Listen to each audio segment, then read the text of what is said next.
ഇന്ന് തന്നെ സബ്സ്ക്രൈബ് ചെയ്യൂ നിങ്ങളുടെ പ്രിയപ്പെട്ട ഷോസ് കാണൂ. മോനെ, നമ്മുടെ ലക്ഷ്യം സാധിക്കോടാ. സിദ്ധു അവളെ പാർക്കിലേക്ക് കൊണ്ടുവന്നോളൂ.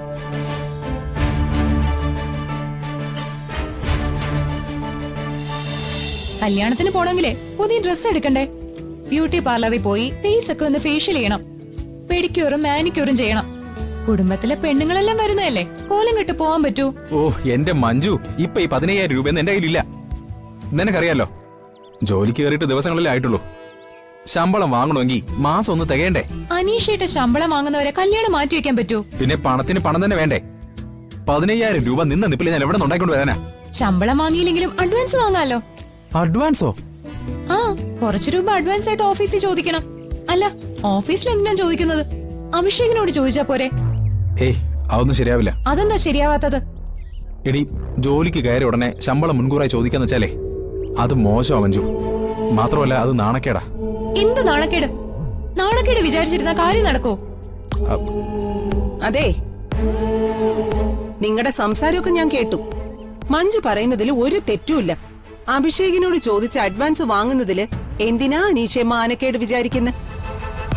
അല്ലമ്മേ, അതൊരു മര്യാദയാണോ? നീ മര്യാദയും മര്യാദകേടും ഒക്കെ ചിന്തിച്ചോണ്ടിരുന്നു.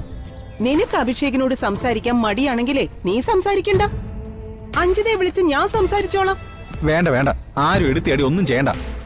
മാത്രമല്ല അഞ്ജിതയോട് സംസാരിച്ചിട്ട് ഒരു പ്രയോജനം ഉണ്ടാകാൻ പോകുന്നില്ല. എന്റെ ജോലിക്ക് വേണ്ടി വായനക്കാത്തവളാ ഇനി അഡ്വാൻസിന് വേണ്ടി സംസാരിക്കാൻ പോകുന്നേ. വേണ്ടത് എന്താണെന്ന് വെച്ചാലേ ഞാൻ അങ്ങ് ചെയ്തോളാം.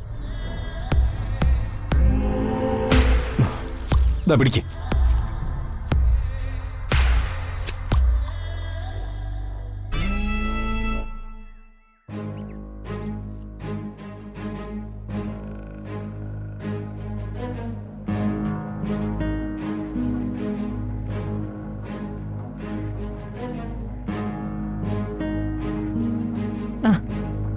എന്തായി ചേച്ചി? അഞ്ജിത എന്തു പറഞ്ഞു? ട്രിപ്പിന് വരാൻ അവൾ റെഡിയാണോ? ഓ, അവൾക്ക് നമ്മുടെ ഒപ്പം വരാൻ താല്പര്യമില്ലെന്ന്.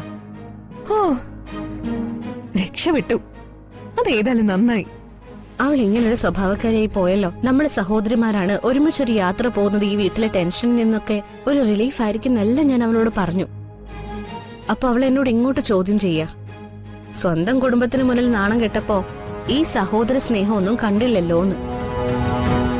മാത്രല്ല, നീ അവളെ സഹോദരിയുടെ സ്ഥാനത്തല്ല കാണുന്നതെന്നും അവള് പരാതി പറഞ്ഞു. കണക്കായിപ്പോയി. ഞാനേ അവളെ സഹോദരിയുടെ സ്ഥാനത്തല്ല കാണുന്നെന്ന് അവൾ ഇപ്പോഴെങ്കിലും തിരിച്ചറിഞ്ഞല്ലോ. ഗോപു, ഇങ്ങനൊന്നും പറയരുത്. ഇതൊന്നും ശരിയല്ല മോളെ. ഞാനൊന്നും പറയുന്നില്ലേ. ഏതായാലും അവള് ട്രിപ്പിന് വരുന്നില്ലല്ലോ. ഹോ, സന്തോഷായി. അവളില്ലാത്തതുകൊണ്ട് നമുക്ക് ഏതായാലും മനസ്സമാധാനത്തോടെ യാത്ര ആസ്വദിക്കാലോ. ഏതായാലും അവള് വരുന്നില്ല എന്ന് പറഞ്ഞ സ്ഥിതിക്ക് ഇനി ചേച്ചി അവളുടെ കാല് പിടിക്കണമെന്ന് പോണ്ട. അവളാണ് എപ്പോഴും പ്രശ്നങ്ങൾ ഉണ്ടാക്കി ചേച്ചിയെ കുഴപ്പത്തിൽ കൊണ്ടുചെന്ന് ചാടിക്കുന്നത്. ദേ, ചേച്ചി അവൾക്ക് വേണ്ടി എന്ത് നന്മ ചെയ്താലും അവൾ അതിന് അർഹിക്കുന്ന വില തരാറേയില്ല. അത് ചേച്ചി മറന്നു പോവാതിരുന്നാ മതി. ഗോപു, നിർത്ത്. ഇനി അവളെ കുറ്റപ്പെടുത്തണ്ട. നമ്മൾ ഒരു കുടുംബത്തിൽ ജനിച്ച് അവിടുന്ന് ഒരു കുടുംബത്തിലേക്ക് തന്നെ മരുമക്കളായിട്ട് വന്ന സഹോദരിമാരാണ്. അത് മറന്നു പോരുത്. നമുക്കിടയിൽ അഭിപ്രായ വ്യത്യാസങ്ങൾ ഉണ്ടെന്നുള്ളത് സത്യമാണ്. അതില്ലാതെ ഒരു ബന്ധം ഉണ്ടാവില്ല. അതുകൊണ്ട് അഞ്ജിത എന്തെങ്കിലും അവിവേകം കാണിച്ചാലും നമ്മളത് ക്ഷമിച്ചു കൊടുക്കണം. അപ്പോ ചേച്ചി അവളെയും കൊണ്ട് മാത്രമേ ട്രിപ്പിന് വരുന്നുള്ളോ? ഇല്ല ഗോപു, അതിന് നടക്കില്ല. അഞ്ജിതയ്ക്ക് താല്പര്യമില്ല എന്ന് പറഞ്ഞപ്പോ അഭിഷേകും അവളെ സപ്പോർട്ട് ചെയ്തു. അവര് വരുന്നില്ല എന്ന് രണ്ടുപേരും ചേർന്ന് ഒറ്റക്കെട്ടായിട്ട് പറഞ്ഞു. ആ സ്ഥിതിക്ക് നമുക്ക് ട്രിപ്പിന് പോകണ്ട. ഏതായാലും ഞാനും കുട്ടനും ഇല്ല. അതാ എന്റെ തീരുമാനം. ഓഹോ, അപ്പൊ അതാണ് ചേച്ചിയുടെ തീരുമാനം. ശരി, ആ തീരുമാനം തന്നെ നടക്കട്ടെ.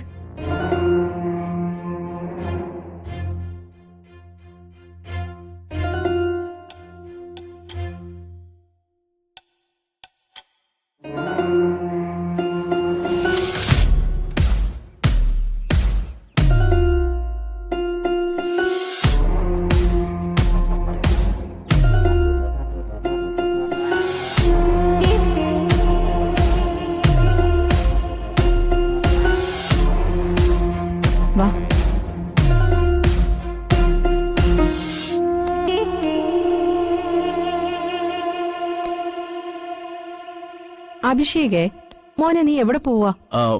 ഞാൻ പാർക്കിലേക്ക് പോവാമേ. അല്ല, അപ്പൊ നീ ഇന്ന് ഓഫീസിലേക്കല്ലേ പോകുന്നത്? എന്ത് ഓഫീസ്? എന്നും ഓഫീസിലേക്ക് പോയ എന്താ രസമുള്ളത്? അവിടെ ഭയങ്കര ബോറടിയാ. അതുകൊണ്ട് ഇന്ന് ഞാൻ പാർക്കിലാ പോകുന്നത്. പാർക്കിലാവുമ്പോ നല്ല രസം ഉണ്ടാവും, അവിടെ കളിക്കാനും പറ്റും. അബി പാർക്കിലേക്കാണോ പോണേ? അതെ, ഞാൻ പാർക്കിലേക്ക് പോവാ. എന്താ ഏട്ടാ? പാർക്കിലേക്കാണെങ്കിലേ ഞാൻ വരട്ടെ അബിയുടെ കൂടെ. അയ്യോ, ഏട്ടൻ എന്റെ കൂടെ വന്നാൽ ശരിയാവില്ല. അയ്യോ എന്താ? ഞാൻ എന്താ കൂടെ വന്നാൽ ശരിയാവാത്ത? സിദ്ധുവേട്ടൻ എന്റെ കൂടെ വരാൻ ദേവികച്ച് സമ്മതിക്കുന്നില്ല.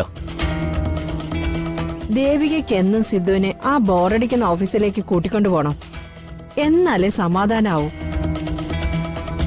ഏട്ടൻ എന്തിനാ എന്നും ഓഫീസിലേക്ക് പോകുന്നത്? അവിടെ ഒരു രസമില്ലല്ലോ. ഏട്ടൻ ഓഫീസിൽ ഹാപ്പിയാണോ? ഓഫീസിൽ പോയാ ഏട്ടൻ അവിടെ വെറുതെ കുത്തിരിക്കേണ്ടി വരില്ലേ? അതെ അബി, എനിക്ക് ഓഫീസ് ഭയങ്കര ബോറായിട്ടാ തോന്നണേ. എനിക്കിഷ്ടം പാർക്കിൽ പോയി കളിക്കാനാ. എങ്കിൽ മോൻ ഒരു കാര്യം ചെയ്, ഓഫീസിൽ പോകുന്നത് ബോറാണെന്നും എന്നെ എന്നും പാർക്കിലേക്ക് കൂട്ടിക്കൊണ്ടു പോണമെന്നും ദേവികയോട് പറയണം. ദേവിക സിദ്ധുമോന്റെ മാലാഖയാണെങ്കിൽ മോന്റെ ആഗ്രഹം എല്ലാം മാലാഖ സാധിച്ചു തരും. മോന്റെ ഇഷ്ടം പോലെ മാലാഖ മോനെ പാർക്കിലേക്ക് കൂട്ടിക്കൊണ്ടുപോകും. മാലാഖ എന്നെ പാർക്കിൽ കൊണ്ടുപോകോ? കൊണ്ടുപോകും. മോൻ പോയി മാലാഖയോട് ചോദിക്ക. മാലാഖ കൊണ്ടുപോയില്ലെങ്കിൽ മോൻ മാലാഖയോട് വാശി പിടിച്ചാ മതി. അപ്പൊ മാലാഖ മോനെ പാർക്കിലേക്ക് കൊണ്ടുപോകും. മോൻ പോയി ചോദിക്ക. എങ്കില് ഞാൻ ഇപ്പൊ തന്നെ പോയി ചോദിക്കട്ടെ.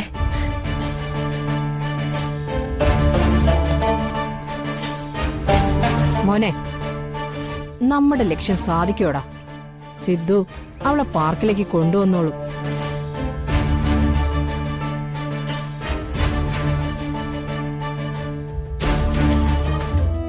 ആ ഫയലൊക്കെ ഞാൻ ചെക്ക് ചെയ്താണല്ലോ. ശരി, ഞാനിപ്പോ ഇറങ്ങാം. ഇല്ലില്ല, ഞാൻ ഇറങ്ങായി. ഒരു 10 മിനിറ്റ്. ആ ശരി.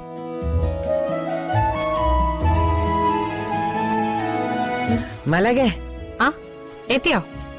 നമുക്ക് പോവാം. നമ്മൾ അങ്ങോട്ട് പോവാം മാലാഖേ. അതെന്ത് ചോദ്യ കുട്ടാ? നമ്മൾ എന്നും രാവിലെ എങ്ങോട്ടേക്കാ പോകുന്നേ? ഓഫീസിലേക്കല്ലേ? ഇന്നും നമ്മൾ ഓഫീസിലേക്ക് തന്നെയാ പോകുന്നേ. വേണ്ട, ഇന്ന് നമുക്ക് ഓഫീസിലേക്ക് പോണ്ട. അതെന്താ ഇന്ന് ഓഫീസിലേക്ക് പോണ്ടെന്ന് പറയുന്നേ? എന്നും ഈ ഓഫീസിലേക്കല്ലേ പോണേ? ഇന്ന് ഓഫീസിൽ പോണ്ടാന്നേ, നമുക്ക് പാർക്കിൽ പോവാം. പാർക്കിലോ? ആ പാർക്കില്. നമ്മൾ പാർക്കിൽ പോയി കളിച്ചിട്ട് എത്ര ദിവസമായി. മാലാഖ ഇപ്പൊ എന്നെ പാർക്കിൽ കൊണ്ടുപോകാറുമില്ല. എനിക്കിന്ന് പാർക്കിൽ പോണം മാലാഖ.